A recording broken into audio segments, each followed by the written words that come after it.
TDP పని అయిపోయిందన్నారు మంత్రి బొత్స. మద్యం తాగకపోతే చచ్చిపోతారు అన్నట్టు చంద్రబాబు మాట్లాడుతున్నారని అన్నారాయన.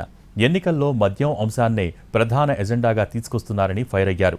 అలాంటి పార్టీలు వచ్చి ఓట్లు ఎలా అడుగుతాయని మండిపడ్డారు.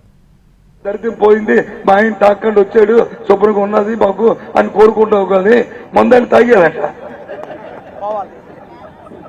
ఏం కర్మ ఇది? కానీ నేను చూస్తాను 4 రోజులు పెట్టి ఎంతసేపు మందుంది మంచి నిషేధం చేసేస్తారని చెప్పు. తప్పలేదు. ఆడవాళ్ళందరూ కూడా ఇంటి రామారావు ఉన్నప్పుడు చేస్తానంటే ఏ రకంగా సంతోషించారో, మళ్ళీ తర్వాత ఈ మహానుభావుడు చంద్రబాబు వచ్చి ఏ రకంగా దాన్ని విషయం చేస్తారో అయితే మనకు తెలుసు అని అమానిసి రేటు తగ్గిస్తారంటే ఇది ఎసెన్షియల్ కమ్యూనిటీ లాగా మందు అనేది అంటే లేకపోతే చచ్చిపోతారంట. ఏం కర్మ వచ్చింది చెప్పండి. గ్రామాల్లోకి వెళ్ళి మీటింగ్ పెట్టాలి, బాబు మందు ఉంచాలా మానేయాలా రేటు అని ఆడవాళ్ళు ఏమనండి చీపులతో కొట్టేస్తారు. ఏం కర్మ? అలాంటి పార్టీ గురించి ఓట్లు వేయమని అడిగితే అందుకు అయిపోయింది ఆ పార్టీ సంగతి, మీరేం భయపడట్లేదు. ఆ పార్టీ అయిపోయిందని అలసత్తుకుంటుంది.